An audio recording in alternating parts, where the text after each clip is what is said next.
Bom dia, meu nome é Milene, vou estar falando sobre relacionamentos, homens e mulheres, ainda numa visão sistêmica, e vou trazer algumas coisas que eu já falei em outros vídeos, lives e coisa parecida, mas que eu acho que é importante trazer na relação de homem e mulher. Eu já tinha falado da lei do pertencimento, pertence a uma família quem é gerado nela, ou quando um casal se junta e vão formar uma nova família, a família dela e a família dele passam a pertencer também a esse círculo.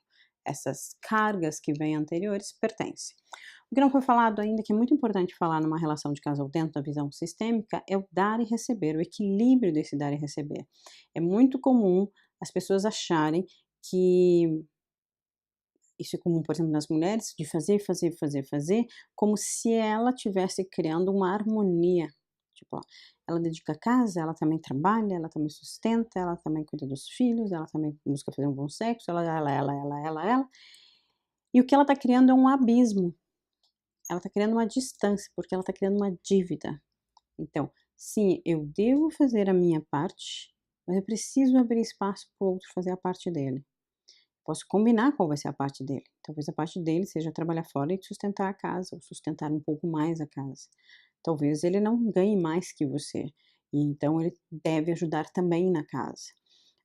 Os filhos são de ambos, então esse dar e receber precisa ser equilibrado. Quando uma pessoa faz muito, ela acaba gerando situações de que o outro, para não se sentir endividado, ele começa a criticar. Como é que funciona isso? Ela faz tudo e ele diz: "Ah, mas a comida não tá tão boa hoje. O que que tu fez o dia todo?". E ela vai se sentir extremamente ofendida, porque ela dedica a vida dela para ele, não é nem para ela. Então, quando ela diminui o que ela faz, ou ela faz com que ele também faça, esse equilíbrio não cria dívida, não cria um abismo, não cria uma separação. Ambos sabem que têm o direito de receber, porque dão. Cada um dá o que tem para dar, e isso é um outro detalhe. Às vezes a gente quer que o outro dê o que ele não tem para dar, o que ele não aprendeu, ele não recebeu.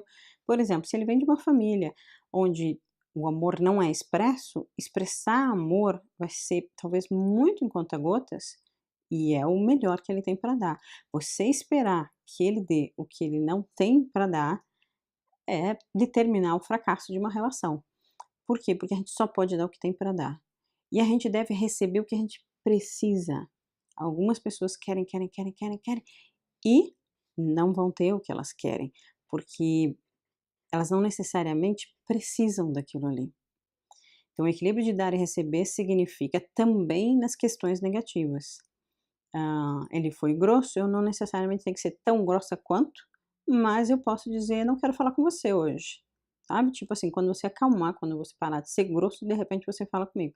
Essa retorno, esse troco de dar e receber, seja no positivo ou no negativo, ele deve acontecer, porque se alguém começa simplesmente a aceitar, perdoar, ser bonzinho, ah, ele também está criando um abismo e uma dívida.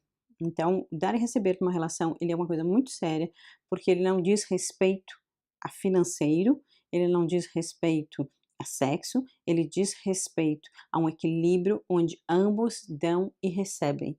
O que cada um dá e recebe pode ser diferente, e vai poder ser o que eles podem dar, e para poder dar algo, eu preciso ter recebido, eu preciso ter antes. Então reconheça que uma pessoa que daqui a pouco não foi criada afetivamente, qualquer forma de afeto, mesmo que seja bem pequenininha, é uma grande coisa. E uma pessoa que foi criada em berço de ouro, com um monte de afeto e abraço, hã, dar um carinho, às vezes é muito pouco, porque ela tem muito mais para dar. Então, esse equilíbrio está também de acordo com a bagagem, com o que eu trago e junto nessa relação. Além do pertencimento, além do dar e receber, nós temos uma terceira lei do amor, nas relações ela vai aparecer bem, que é a hierarquia. O que vem antes é maior ou tem precedência. Então, se eu me relaciono com alguém que teve no passado alguém, ela veio primeiro. E se teve filhos, esses filhos estão antes dessa nova esposa. Então, três coisas na verdade que tem aqui. Uma, essa primeira relação, o vínculo que ele teve, vai ser mais forte que o vínculo com você. Ah, mas ele diz que me ama mais do que amava ela. Sim, mas nessa primeira relação, quanto anterior for, ele se deu mais, ele acreditou mais, assim como nós mulheres, no primeiro namorado a gente ia morrer se ficasse sem ele. Depois a gente vai para um outro e a gente já não se dá tanto. A gente pode até amar mais, mas a gente já tem reservas. Então, essa primeira relação ele deu mais e ele vem diferente para cá. E aí tem um lado bom e um lado ruim. O lado bom é que, graças a ela e porque não deu certo, é que você hoje tem ele. O lado ruim é que ela veio primeiro. Não adianta você querer simplesmente que ele esqueça, porque o que vai acontecer é que a tendência dele querer esquecer isso, ou esquecer a filha ou coisa parecida, é quando vocês tiverem um filho em comum e ele ter comportamentos e ligações com esse sistema. Porque a lealdade é no campo familiar, não é na sua cabeça. Então, quando você tem um filho em comum com esse homem, mas reconhece que a filha dele, da relação anterior, veio antes do seu filho, ensina isso para o seu filho, você harmoniza a tua relação. Quando você quer negar e quer que ele dê as costas para isso, o seu filho também não será seu. Também não será reconhecido e vai trazer doenças, comportamentos e situações para você lembrar disso.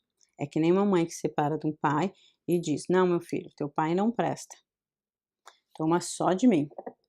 Quando você faz isso, mesmo que o filho não tenha conhecido esse pai, chama alienação parental, você finge ou mente que morreu ou coisa parecida, esse filho vai ter características desse pai, mesmo sem conhecer esse pai. É uma lealdade, é um amor cego. Então, quando você entende que você só tem um filho porque teve um pai, e você consegue respeitar o pai, mesmo que você não respeite o ex-marido, mas você consegue respeitar o pai, esse filho está livre para ser o que ele quiser. Se você inclui a filha dele e a outra relação, você pode ter esse casamento inteiro, mas se você não o conhece, parte da alma dele vai estar lá, do seu filho também. Então, o pertencimento aqui tem a hierarquia, vieram antes, e pertencem sim a essa história e a bagagem que ele traz. Então, quando você consegue olhar essa bagagem que cada um traz, você consegue ter essa pessoa por inteiro. Se você não consegue, principalmente não deixa que ele olhe, você não consegue resolver. E isso é muito comum de acontecer, que eu vejo, talvez ele ainda fosse casado, recém-separado, coisa parecida, e você entra na relação querendo que ele negue a anterior. Em você vai ter um sentimento de ciúme enorme, porque da mesma forma que você não deixa que ele mantenha a história dele, você sabe que você também não pode ser mantido. Então, muitas pessoas muito ciumentas é porque estão negando o que vem antes, seja os pais, seja a família, seja a namorada, uma noiva que morreu, um filho que nasceu. Quando você nega isso, você nega para você, porque se você acredita que ele pode esquecer tudo isso, é porque você acredita que ele pode esquecer você quando for a sua vez. Então pense sobre isso. Às vezes a gente não quer olhar o passado do outro. Eu não estou dizendo que você tem que gostar, aceitar ou botar porta-retrato na sua casa. Não estou dizendo isso. O que eu estou dizendo é, você ama ele por tudo que ele passou. Talvez você não amasse na época que ela amou.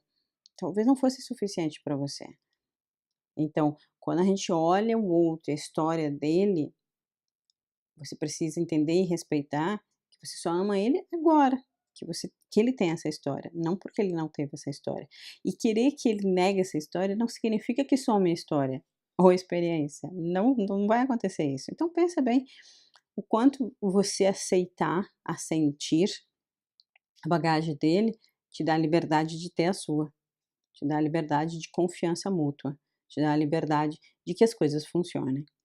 Pensa sobre isso. Um bom dia para você e até amanhã. Tchau, tchau.